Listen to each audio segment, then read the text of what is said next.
la pantalla, por favor. A ver.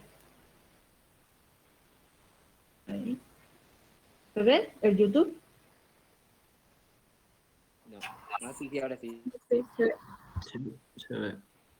Ok, perfecto. Le voy a subir un poquito el volumen para que puedan oír. Cualquier inconveniente, encienden su micrófono y dicen, no, si esto está pasando. No, no lo dejen que todo corra, ¿vale? Porque yo no puedo verles. Ahorita estoy mostrando en YouTube y no les puedo ver ni en el chat de Meet, ¿vale? Voy a poner reproducir entonces. Vamos a ver el tema de un video de historia del papel. Va a contar cómo es la evolución y cuáles son las avances que hay. Ahí. El papel es un material producido al procesar fibras de celulosa derivadas de maderas, textiles o vegetales con agua, que, tras aplicar presión y dejar secar, suele quedar plano y homogéneo. El papel se ha caracterizado por permitir al ser humano plasmar su intelecto, comunicando ideas, imágenes, mensajes y conocimiento. La aparición de la escritura marcó el paso de la prehistoria a la historia, cuando para escribir se empleaba arcilla y posteriormente algo más parecido al papel: papiro, fabricado con la planta del mismo nombre, y pergaminos, creados con pieles de animales. En China se han encontrado muestras de papel del siglo II a.C., aunque la invención oficial se atribuye al consejero imperial chino Cai Lun en el siglo II después de Cristo. En un principio se utilizó como envoltorio, pero pronto se comenzó a usar como soporte para escribir y dibujar. En el año 812 nació el concepto de papel moneda con la fabricación en China de los primeros billetes de la historia, cuya ligereza y facilidad de movimiento aportaban grandes ventajas. En Europa, el documento más antiguo en papel es un breviario del siglo XI, el Misal de Silos, con 157 folios de pergamino, salvo los 38 primeros, de papel. En 1445, la invención de la imprenta por Gutenberg supuso un cambio de paradigma en la sociedad. De la lenta escritura manual se pasó a una producción acelerada, de libros y la transmisión generalizada del conocimiento. Durante casi 2000 años, el papel se produjo con pulpa de harapos, algodón y otras fibras vegetales. Pero en el siglo XIX, el canadiense Charles Fenerty fue pionero en la fabricación de papel, empleando por primera vez pasta de madera. A partir de este momento, la industria papelera experimentó un gran desarrollo en cantidades y variedades de papel. La mecanización de los procesos de producción, en plena revolución industrial, redujeron enormemente el precio del papel, lo que favoreció su expansión como un producto de gran consumo. En el siglo XX, la expansión de la comunicación, a través de periódicos, revistas y libros, hizo que el papel fuera una herramienta clave para la alfabetización e información de la sociedad. Además, el papel ha alcanzado otros muchos ámbitos: la higiene, la sanidad, el comercio, el envasado. Aunque el papel nos sigue acompañando, en el siglo XXI el mundo digital le está restando protagonismo como soporte de información. Sin embargo, el valor comercial del papel en envases y paquetería ha aumentado con el comercio digital, haciendo del papel y sus derivados, como el cartón, una herramienta imprescindible en el transporte de mercancías. El papel es un material cada vez más versátil, reutilizable, reciclable y adaptable a unas necesidades humanas en constante transformación. Materiales. Una historia sobre la evolución humana y los avances tecnológicos.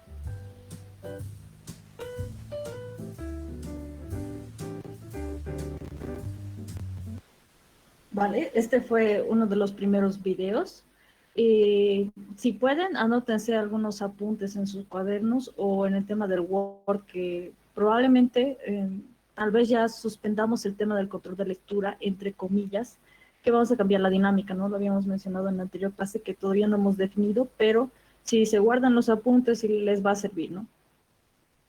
Eso, vamos a ver el siguiente video que aquí tengo, este de aquí.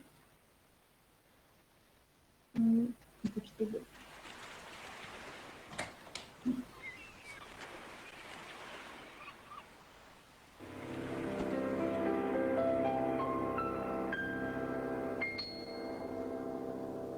hablar de libros hoy significa hablar de papel.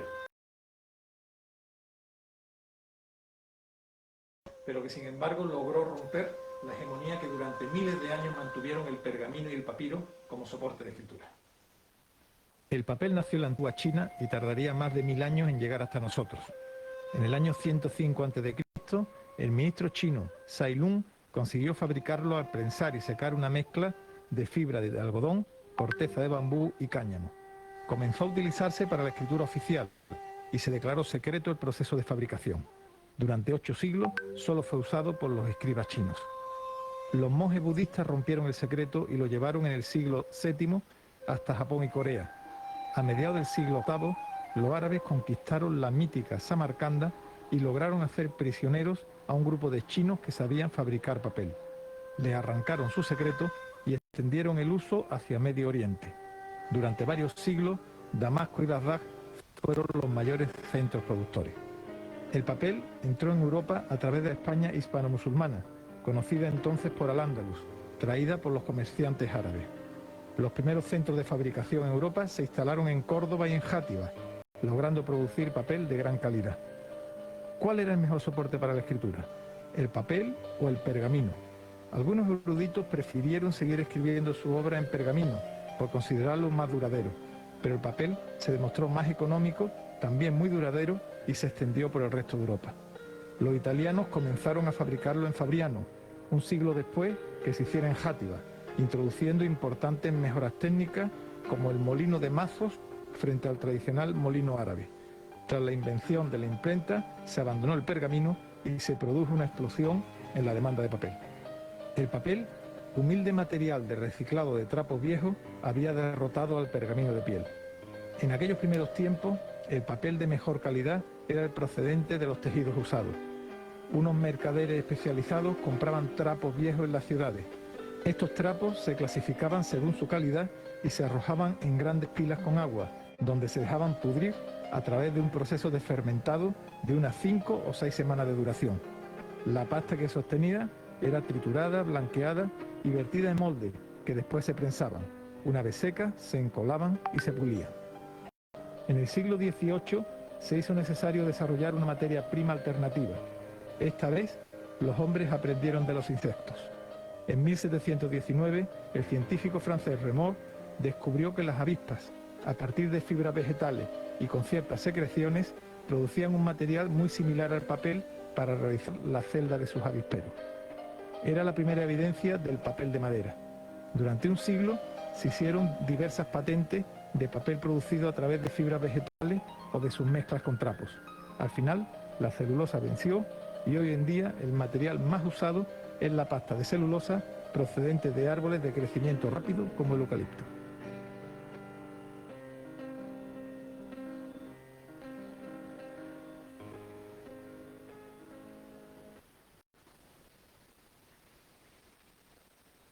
Bien, espero que se hayan visto bien los videos. La verdad es que este tema del papel lo van a ver muchísimo mejor en el tema de la materia de tecnología de diseño 1, que ustedes van a avanzar al año.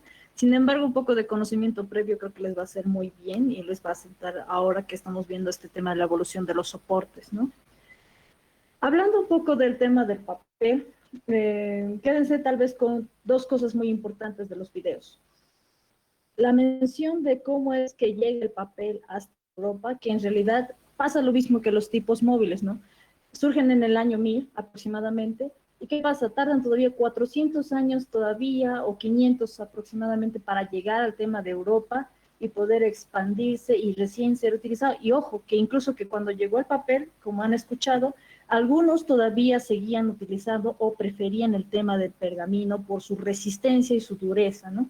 Es muy difícil a veces hacer esa transición de los materiales o que una persona cambie, pero ya con el tiempo se fueron adaptando, vieron la utilidad, vieron la flexibilidad, vieron que al final el papel también podría ser muy práctico y también era un poco más barato. No olviden que el proceso del pergamino, ay, no le estoy mostrando pantalla un ratito. Error mío. ¿Se ve mi mic, chicos? Sí se ve. Sí, se ve. Sí, se ve. Perfecto, bien. Aquí, entonces se ve el PDF. Habíamos dicho todo este proceso largo que incluía el pergamino, entonces ya en el tema del papel abrevian unos pasos, ya no es tanto tiempo como en el tema del pergamino, y eso hace que un poco las personas prefieran ya este material y luego ya se vaya volviendo un soporte universal. Ojo, el papel, o a veces nosotros le decimos como lenguaje técnico soporte, no se olviden eso, es un término importante, y o también le vamos a mencionar como sustrato. Entonces ya cuando ustedes oigan la palabra sustrato ya saben a qué se está refiriendo en el tema, ¿no?, en el que estamos hablando. Es muy importante que aprendan estos términos ya para incluirlos en su lenguaje. Entonces eso va pasando.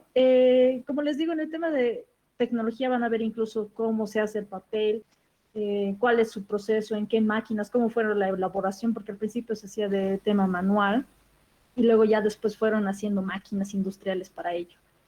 Pero les dejo con eso último y mencionarles, ¿no?, el tema de cuál es el material primario para hacer el papel, que en el pergamino habíamos visto que eran pieles, ¿no? Aquí está una piel de cabra, de vaca, habíamos visto eso, y en el papel va a evolucionar al tema de la celulosa, que se extrae este material de las plantas, y la celulosa prácticamente es un compuesto que está hecho de carbono, hidrógeno y oxígeno, esos tres. ¿Cuál es lo interesante del papel? Que a pesar de ser hecho de este material, es totalmente resistente a estos químicos, ¿no? ¿Cuál es el químico que nosotros aplicamos ahora? Prácticamente se refieren a las tintas, a los pigmentos. Es resistente, entonces no hay ningún problema ni ninguna diferencia con el tema del pergamino. Simplemente se vuelve un poco más flexible, y el costo llega a ser un poquito más barato. Y el proceso también se acorta bastante, ¿no? Entonces ya esa evolución ahí con el tema del papel y lo seguimos usando hoy en día. También va a haber distintos tipos de papeles, está el papel madera, craft, papel cebolla. Ya van a ir viendo ustedes esto mucho mejor y si quieren investigar son totalmente libres de hacerlo, ¿no? El papel tiene unas características muy impresionantes y cuando uno incluso busca, digamos, los diferentes tipos de papel, cuando uno realmente es consciente de que incluso en la misma sensación del papel, ustedes pónganse a pensar, agarren el papel bond de sus cuadernos o agarren y luego vayan al tema de las cajas. Las cajas también están elaboradas con el tema de la celulosa, simplemente el papel ahí, entre comillas, es bastante grueso con la máquina que lo hace, ¿no? Entonces, ¿cómo es que hacen esa evolución, esa flexibilidad del material para poder crear varias cosas, ¿no? Entonces, eso es en el tema de la evolución soporte y como parte final de este apartado, ¿no? Ahora vamos a ir viendo el tema de los monjes de la Edad Media, que también fue una pregunta que hicimos en las evaluaciones. Hubieron varias respuestas y también varias diversas preguntas respecto a esto, pero vamos a abreviarlo en esta parte, ¿no? Los monjes de la Edad Media, que se dividen en 5: copistas, transcriptores, traductores, iluminadores y encuadernadores. Básicamente todos estos componen lo que serían para hacer un libro manuscrito, ¿no?, que lo hacían a mano. Aquí pueden ver un ejemplo. La verdad es que ahorita no me acuerdo cuál era la función exacta de esta parte de acá de este escritorio, porque estaba en triángulo. Me van a disculpar en esa parte, pero este es un copista, ¿no? Hay que está ahí prácticamente escribiendo, ahí con tinta negra, ¿no? Entonces, estos monjes que se abocaban a hacer los libros en las abadías, y acá hay una foto, acá, ¿no?, que este es el jefe de la abadía que controlaba prácticamente los pasos o cómo era el proceso de cada libro. Y habíamos dicho que todo este proceso largo prácticamente eran meses, no eran ni días, ni semanas, ni un mes, ni 2 meses, podían ser meses, podían llegar a ser, depende del grosor del libro, hasta años, ¿no? Y habíamos mencionado que las Biblias, por ejemplo, las hacían en un término de 9 meses, un año, aproximadamente, ¿no?, cada uno, y tenía que pasar por distintas fases, y ustedes, yo imagino que muchos se acuerdan de los videos que hemos ido también presentando, cuál era, digamos, la función de cada uno, ¿no? Había una pregunta interesante de cuál era la diferencia de un copista y un transcriptor. El copista no sabía leer, no entendía lo que estaba escribiendo, mientras tanto que el transcriptor sí tenía conciencia y podía entender lo que estaba escribiendo, ¿no? Entonces ahí está, por ejemplo, una de las respuestas y cuál era la diferencia exacta de estos dos, ¿no? Después ya de los traductores que se ocupaban de traducir de otra lengua, digamos del griego. Luego estaban los iluminadores, que eran los encargados de hacer prácticamente las ilustraciones, pero se dicen iluminaciones por el término.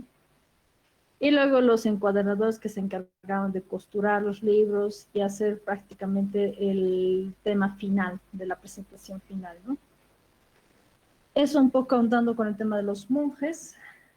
No sé si alguien tiene una pregunta antes de que me pase de tema.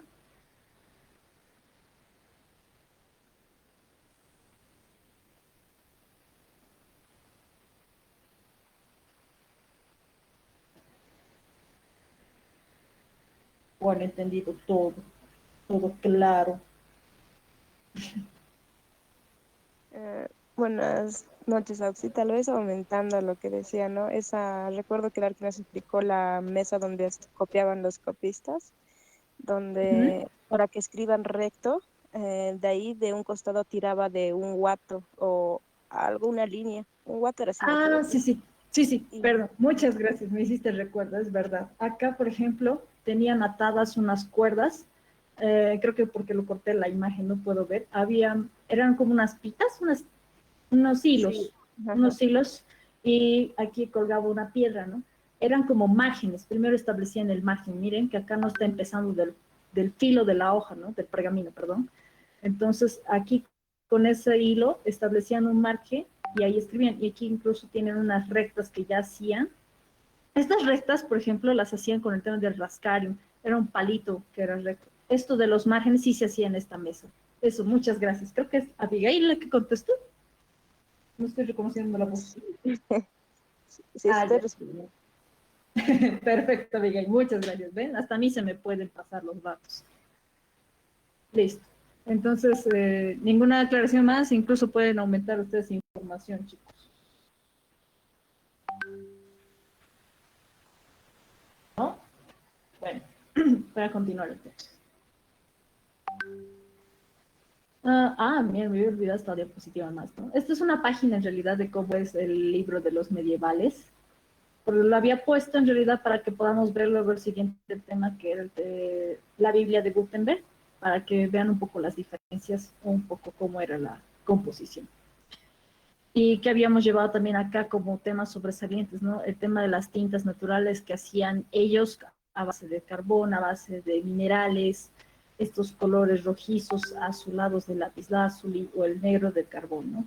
El material de soporte, perdón, llegaría a ser el pergamino.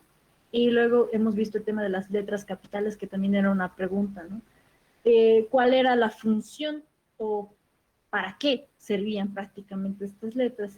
Y les habíamos mencionado que era su deber, era hacer la iluminación con respecto al tema de qué era lo que estaba escrito acá en el texto, ¿no? Era informar, comunicar por medio de los dibujos, ilustraciones, acá adentro al principio. Y también nos ayudaba a aperturar el párrafo, porque era la letra principal, ¿no? Y estas letras capiteles al final se siguen conservando el tema del diseño editorial. Si uno va a agarrar una revista de O una revista así que sale, digan, los periódicos el día domingo, igual puede ver, y la primera letra está prácticamente más grande que el resto del párrafo, ¿no? Claro que no se mantiene tal vez el tema de las ilustraciones dentro, pero miren que el concepto, viniendo acá desde la Edad Media, pónganse que esto fue del 1200 aproximadamente, ha transcurrido hasta el 2021, ¿no? Entonces esa base aquí está. Esto, y ahora sí podemos pasar a partes del libro. Cierto, perdón, se me desubicaron las diapositivas. Esta ha sido una pregunta que chicos, a mí me ha preocupado porque les hemos preguntado y nadie ha sabido responder. Ya queda en conciencia de cada uno, pero a mí me llama poderosamente la atención porque esta fue una tarea que les hemos pedido, ¿no? Y han presentado, y las personas que han presentado se han quedado sin decir ni A, ni B, ni C, ni nada. Bueno, pero ahora vamos a ir aclarando ciertas cosas que algunos sí han logrado responder, aunque no de la mejor forma, ¿no? Pero para eso está esta clase de aquí, para aclarar dudas. Esta imagen me pareció muy bien porque tiene los nombres correctos. En un libro, he visto algunas fotografías en Google, por eso les he pedido que investiguen. Las portadas son para otra denominación en realidad. Para un libro se tiene que decir cubierta y contracubierta, es lo más correcto. ¿Ven? La parte de acá, la que tiene, vamos a decir, nuestra muestra principal, el primer golpe de vista que va a recibir la persona, se encuentra acá en la cubierta, ¿no? Todos vemos la tapa, así, si le queremos decir en un lenguaje informal, vemos la tapa. Entonces, el nombre correcto es cubierto, ¿no? El trasero, contracubierto. El lomo es el lugar por donde se va a sostener toda la parte de las hojas, ¿no? Acá, en conjunto, acá se va a sostener por el lomo, la parte de aquí. Estas son las tres más importantes en este caso. Esta de la cabezada ya es un poco más específica, pero para que ustedes en una parte elemental, estas tres no se les olvide. Y aquí hay algunas 4 más que van a ver. Algunos libros, cuando tienen su presentación de originales, tienen esto de la sobrecubierta. Esta de acá que pueden ver de aquí, y esta incluso se puede retirar, ¿no? Acá está el nombre, ¿no? Prácticamente su función es cubrir el tema de las cubiertas. Puede tener el mismo diseño incluso que las cubiertas, en cierto modo, o a veces ser un color, dependiendo cuál es el diseño o la temática del libro que vas a tener, ¿no? Luego tenemos acá la faja que nos va a ayudar a sostener la sobrecubierta. También esta faja puede tener diseño, dependiendo. Y acá tenemos otra parte que es importante, son las guardas. Es como una hoja, ven esta hoja de aquí, que va a ir, se encarga de unir el tema de la cubierta con la primera hoja que viene del tema de del contenido, ¿no? Se deja una hoja en blanco y se van a unir estas dos. Une prácticamente todo esto de adentro, nuestra parte interna con la parte externa, ¿no? Y lo mismo sucede con la guarda anterior, solo que al otro lado, inverso. Y luego tenemos, no sé si acá está o en la otra. Aquí está, aquí se ve. De la sobrecubierta se deja una parte aquí que pueden visualizar que se llama solapa. Esto también va a agarrar el tema, nos va a ayudar a poder sostener la cubierta. Y acá en la solapa usualmente se tiene el tema de la información del autor, una pequeña biografía o cuáles son, digamos, sus premios, su recorrido. Entonces, ven que acá incluso se puede seguir añadiendo información. Esto está, pero unido al tema de la sobrecubierta. Ahora, tenemos el tema de la guarda, ya hemos explicado.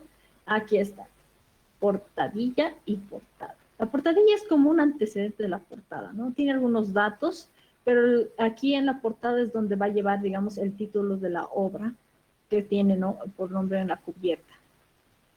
Estas son las páginas más importantes, más que el índice, más que la página de agradecimientos. Como les había explicado en algún momento, esas páginas ya van a estar o no presentes dependiendo cuál va a ser el libro o cuál va a ser el tema del libro, ¿no?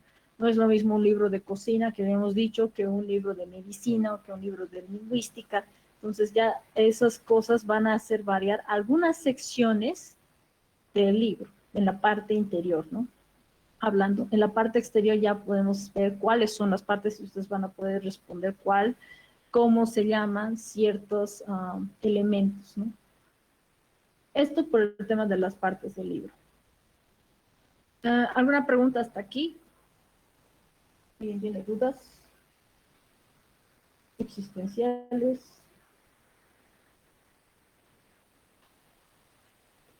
¿No? Bueno, continúo entonces. Aquí está. La Biblia de Gutenberg. Otra pregunta importante que hubo. ¿Cuáles eran sus características? ¿Cuál era el nombre también con el que se conocía a esta Biblia? Como características principales, que incluso en su mismo nombre lo decía, yo le agregué este del sistema tipográfico porque hemos visto que estas Biblias fueron hechas en la prensa de Gutenberg que había hecho, ¿no? De la imprenta moderna, no se olviden eso. Y que su contenido se dividía en lo siguiente, ¿no? Los dos cuerpos, ojo, no vale decirle columnas, que yo cometí ese error en clase, no es lo correcto, se conocía con 2 cuerpos y 42 líneas que ustedes mismos también han contado cada uno en su momento dado, ¿no? Y luego está el tema de que en estas, valgan ese soporte cuando se imprimía, se dejaban estos espacios en blanco para poder seguir haciendo las iluminaciones a mano. Todavía lo hacían los monjes, no había un sistema aún para hacer la impresión de toda esta parte gráfica un poco más grande que el texto, ¿no? Hacerla todavía en las prensas. Entonces, esos detalles acá están anotados de cuáles eran las características, qué es lo que lo definía, ¿no? O lo hacía único y diferente y detergente. Pero ahí está. Y luego vamos a pasar, creo que en el tema de la Biblia de Gutenberg no deben haber muchas preguntas, así que voy a pasar a la siguiente diapositiva para irles explicando porque va en relación.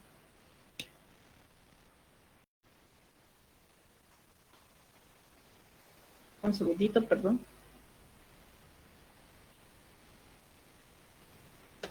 Aquí está otra, que es el taller renacentista. ¿Cuáles eran los personajes que habíamos visto que trabajaban en estos talleres renacentistas? No olviden que en el tema de la Edad Media hemos visto 5 monjes. Los 5 monjes ya no habían en este taller renacentista y se abarcaba en 3 personajes principales, que está el tema del maestro, el contramaestre y el aprendiz. El maestro que prácticamente tenía la función de dirigir y tenía la obligación de conocer todo el proceso de elaboración que se tenía de este producto de los libros, ¿no? Al principio conocía todo, tenía un conocimiento vasto del tema de economía, tenía que saber administrar todas las funciones para obtener el mejor resultado posible y así también aminorar los tiempos. Entonces, el maestro prácticamente era el que lideraba, tenía el control total. Luego había el contramaestre, que era un paso como que menos que el maestro, ya estaba a punto de serlo, pero todavía le faltaba lo que no tenía. El maestro tenía experiencia, lo que el contramaestre no. Entonces todavía seguía en ese proceso de aprendizaje y de obtener la experiencia que le faltaba para ascender. Y luego teníamos al aprendiz que, bueno, estaba iniciando en su camino, todavía estaba aprendiendo ciertas funciones. Acá habíamos visto, ¿no? Aquí el tema del maestro. Voy a señalar, perdón. Aquí en el lado izquierdo está el contramaestre y en este lado el aprendiz, prácticamente que está realizando el trabajo de la imprenta, ¿no? La presión. Entonces, estos 3 personajes que habíamos visto importantes. No sé si alguien tiene una consulta, alguna duda con respecto a esta parte del tema, la puede realizar.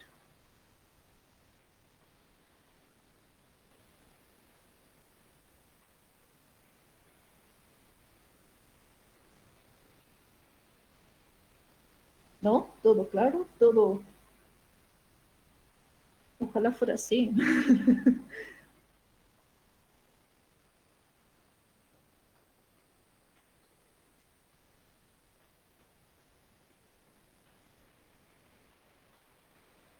Si están escribiendo en chat tampoco puedo leerles, eso sí les digo, ¿no?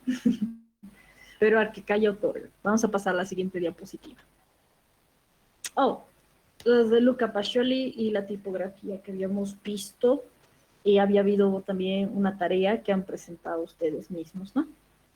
No lo voy a ahondar mucho, pero que Luca Pacioli había hecho su libro, que se titulaba La Divina Proporción, ¿no? Acá pueden ver una hoja, y acá pueden ver algunos de los contenidos que tenía.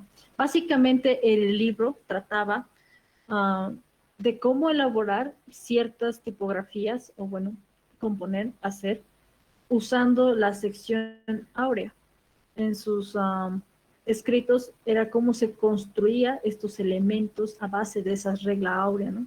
De esa composición. Y acá pueden ver gráficamente, ¿no? El tema de la A, cómo es que construye con los círculos que son proporcionales. Ojo, eso sí, todo es proporción. Y habíamos hablado de cómo se hace esta letra, ¿no?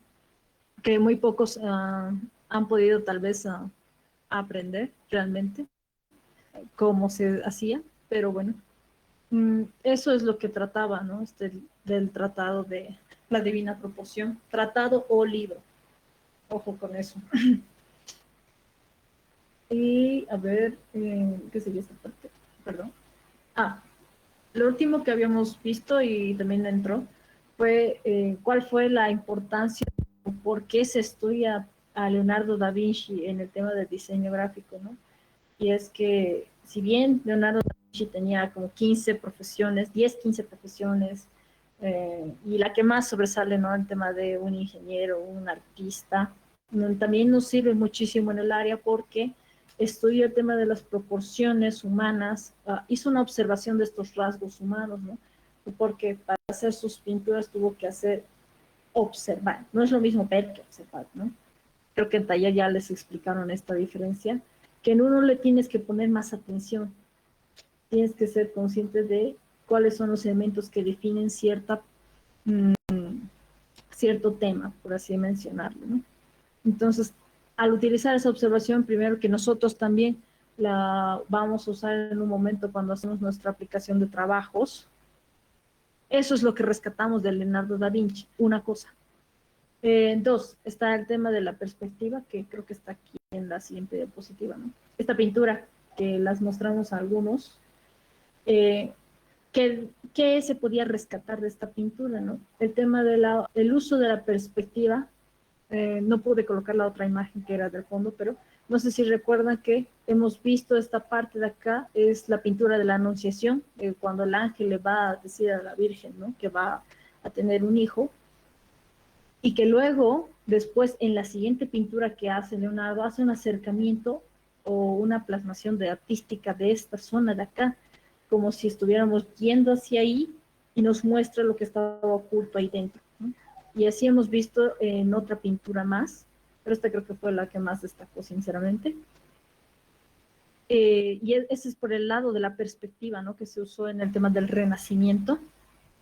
Luego está el tema de la técnica del esfumato, que también se aplica en el tema del dibujo, ¿no? Que era con un material ir borrando los ciertos bordes, creando el tema del realismo. No se olviden que cuando ustedes ven hacia la realidad, no sé, pónganse a ver hacia la izquierda o hacia la derecha de su habitación, de donde se encuentren, ustedes no ven líneas definidas así al 100% en los objetos que ustedes están observando.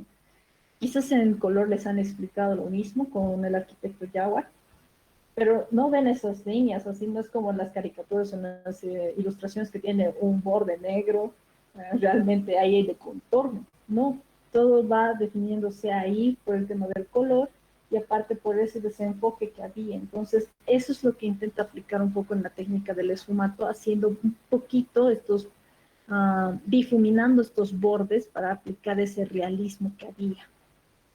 Muy a diferencia de las ilustraciones de la Edad Media, que, por ejemplo, en la letra capital vamos a volver un poquito.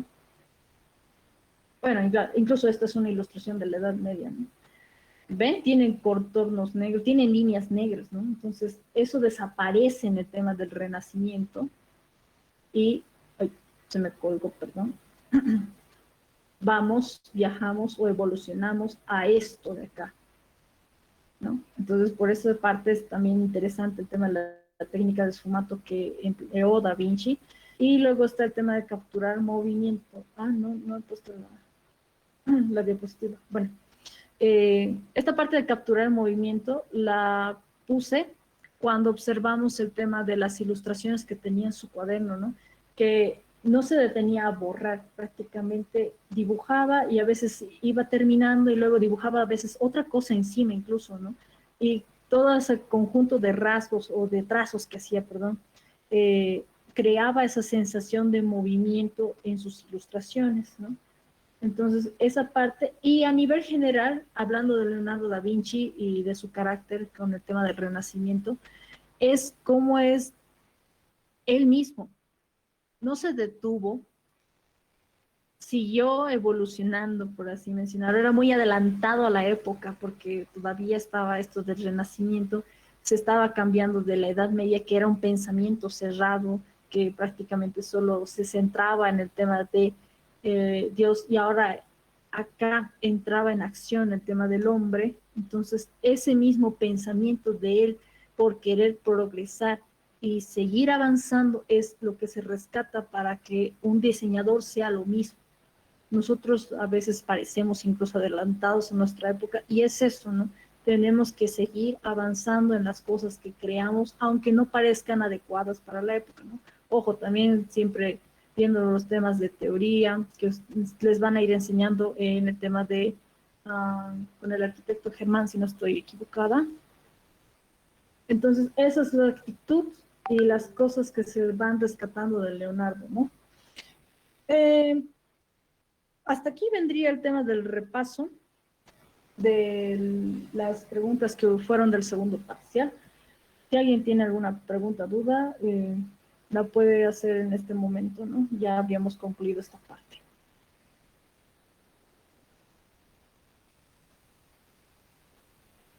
Voy dejando de compartir pantalla por si acaso.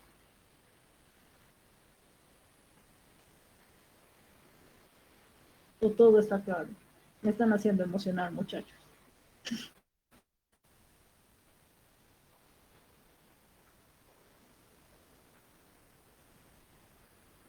O se me ha ido el internet, no le respondo.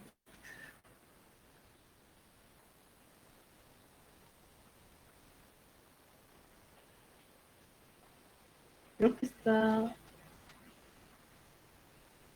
están aquí. Aquí, buenas noches, se encuentra ahí. Sí, qué silencio tan silencioso. Gracias, Abigail, por responder.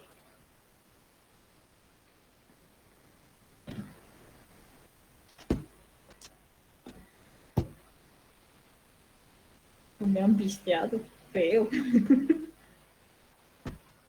No se pasen.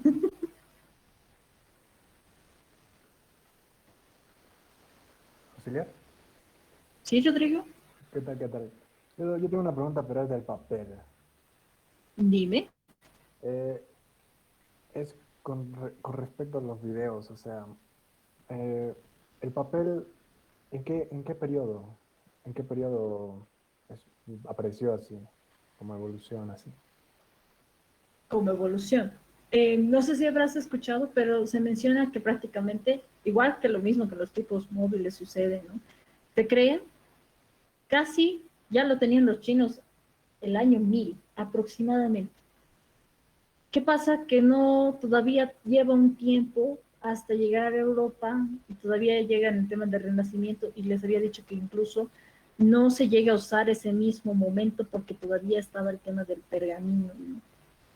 ¿Se acuerdan que incluso hubo el tema de, cuando hablamos del Islam, sucede la égira, que era esta parte de evangelizar o bueno, llevar el mensaje de Mahoma? Entonces, esto de los orientales van viajando hasta llegar a España. Incluso atraviesan el estrecho de Gibraltar, que en un momento dado lo mencionamos igual. Ese viaje, ese viaje sí, prácticamente lleva consigo mucho conocimiento. Habíamos mencionado el tema de geometría, la aritmética, el álgebra, todas esas cosas extra, incluso el tema de las especies. Bueno, pero X. Todo eso, e incluso llega a viajar el papel ahí.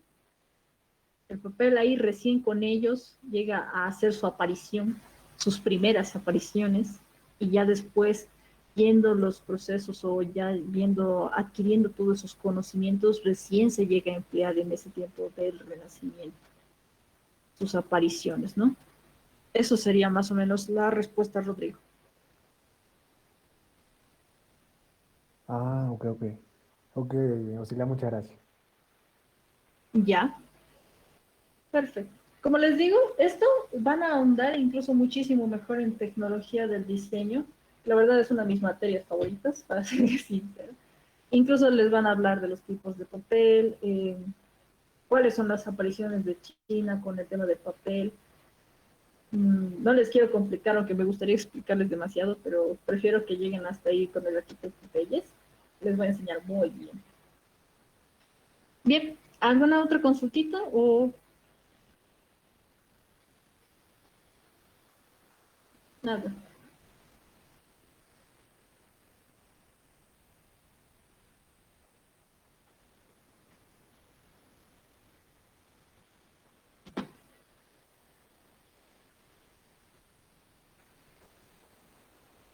¿O les están torturando mucho o son muy tímidos? Ah, sobre las notas.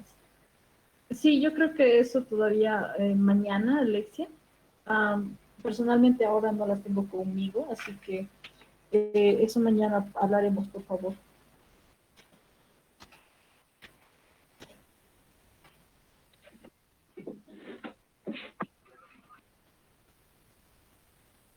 Eh, David, creo que era David, ¿no?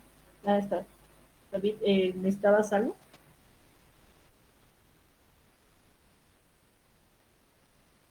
Creo que no. Ah, si han cumplido el tema de los trabajos, les va a ayudar, ¿no? Pero eso sería. Bien. Si no hay más preguntas, entonces eso sería todo.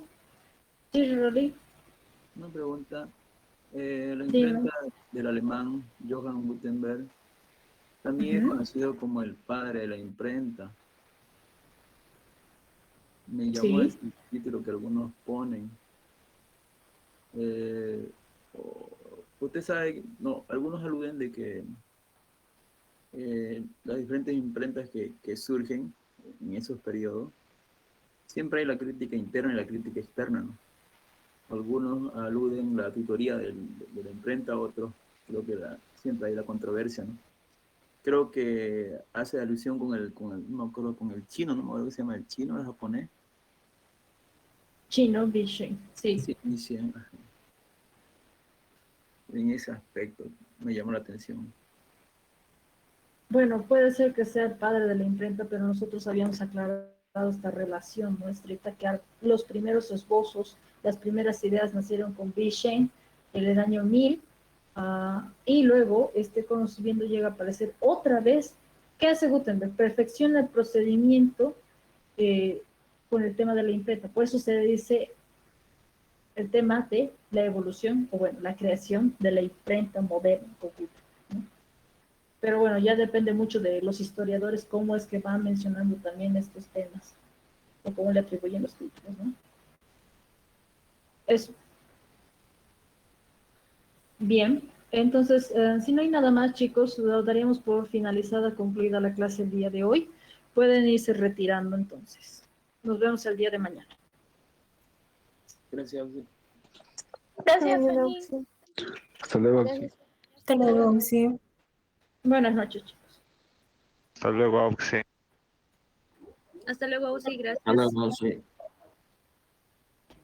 Sí.